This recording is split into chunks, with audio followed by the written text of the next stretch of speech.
hodín denne poctivo a verné, aj keď čas ma omína. Pokúšam sa všetko prežiť, zdravý a svieži, v 24 hodinách. 24 hodín denne.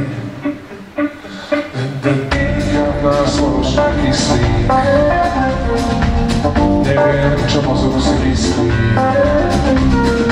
Do srdce velí úmerne veku, pridajte ešte pár krátkých sekúnd.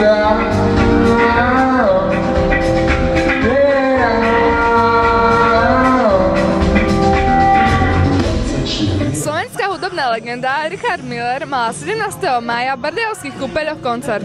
Televízia Lučík a časopis Lučiny boli pritom. Prinášam vám exkluzívny rozhovor. Prečo ste sa rozhodli uskutočniť koncerty v menších mestách na východe a nie napríklad v Prešove alebo v Košiciach?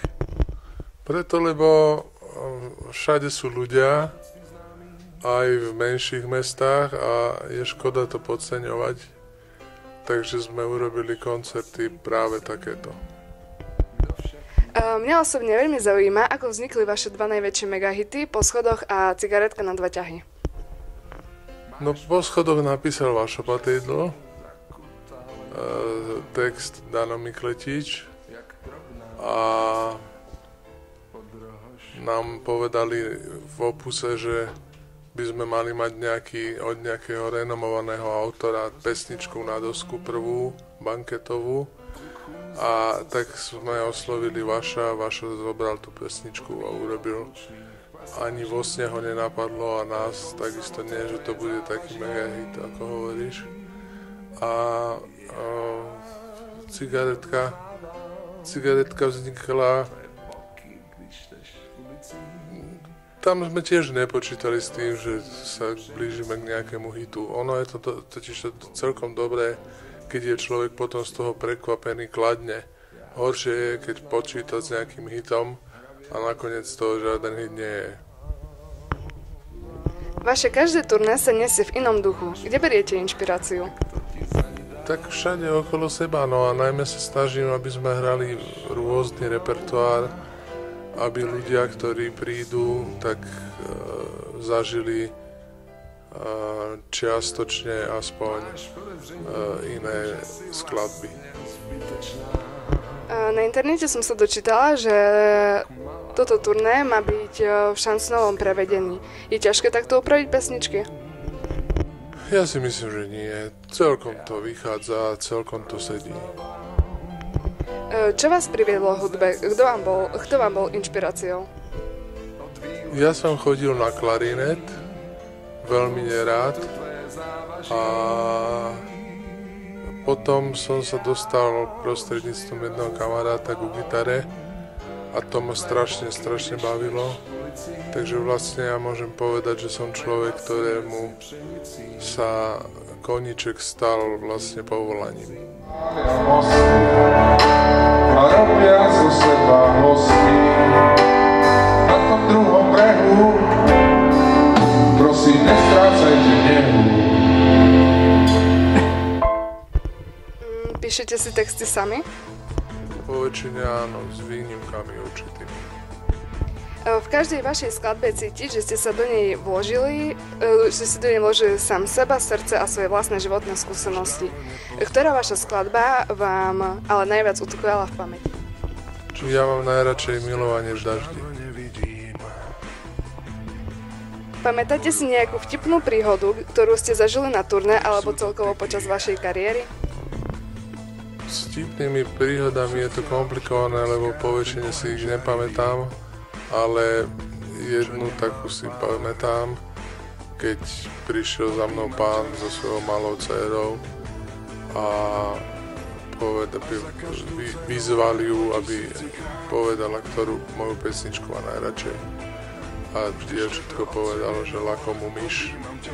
A nakoniec sa ukázalo, že to bola Tlaková níž. Ste legendou slovenskej a českej hudobnej scény.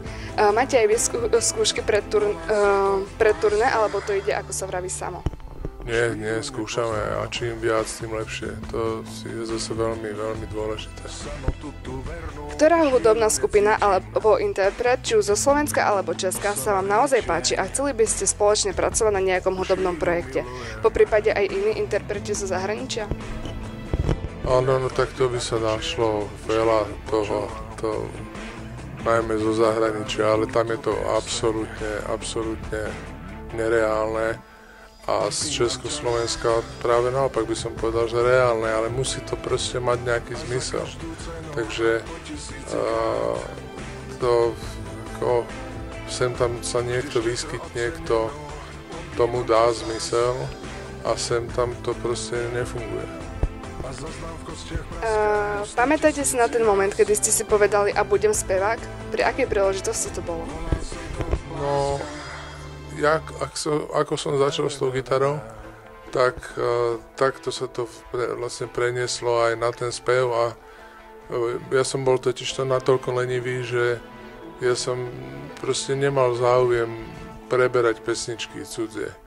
Takže ja som hneď od začiatku si skladal pesničky a vedel som 3 akordy a už som si skladal pesničky a spieval som si ich, takže išlo to veľmi rýchlo a veľmi naraz.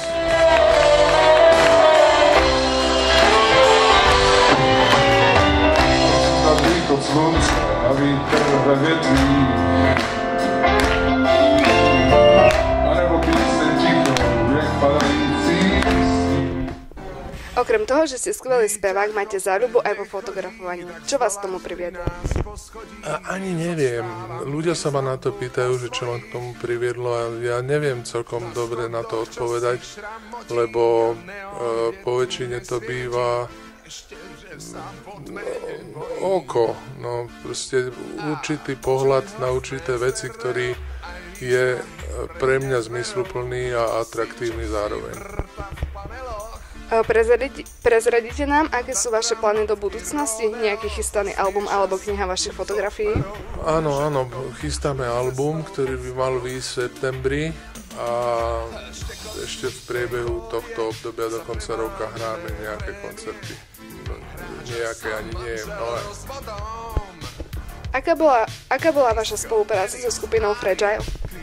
Vynikajúce, sú to svetoví ľudia a mám ich veľmi, veľmi rád. A tá spolupráca čítala 101 koncertov, čo je naozaj obrovské množstvo a nedostali sme sa do jediného kolapsu alebo krízy. Bolo to pre mňa naozaj úžasný zážitok. Mne tiež veľmi zaujíma, akú hudbu ste počúvali v takomto našom veku 15-16 rokov. No ja som počúval, to vás nepoteší, lebo to nebudete poznať. Ja som, keď som mal 15, respektíve 13, 14, 15, tak bola taká skupina, ktorá sa volala, že Slate. A tu som mal obzvlášť rád, lebo mne sa vždycky páčili také chrapláky hlasy. A tam bol spevák Noddy Holder, ktorý presne takým hlasom disponoval. Ešte na záver, čo by ste chceli odkázať našim žiakom na základnej škole Lučna? Máme tam veľa nádejných spevákov, takže... Tak nech sa tomu venujú, pokiaľ ich to baví. Je to strašne dôležité byť o tom všetkom, čo človek robí, presvedčený. Na záver ešte nejaký krátky úryvok z pesničky zaspievať. Nie, to nie. To bude až večer. Ďakujeme za rozhovor. Že do teba som sa zameral.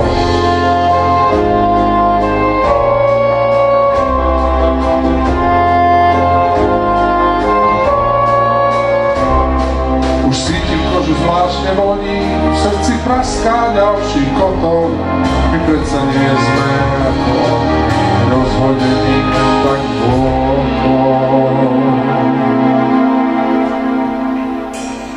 Tu a teraz je tá pravda, čo sa vekmi úročí.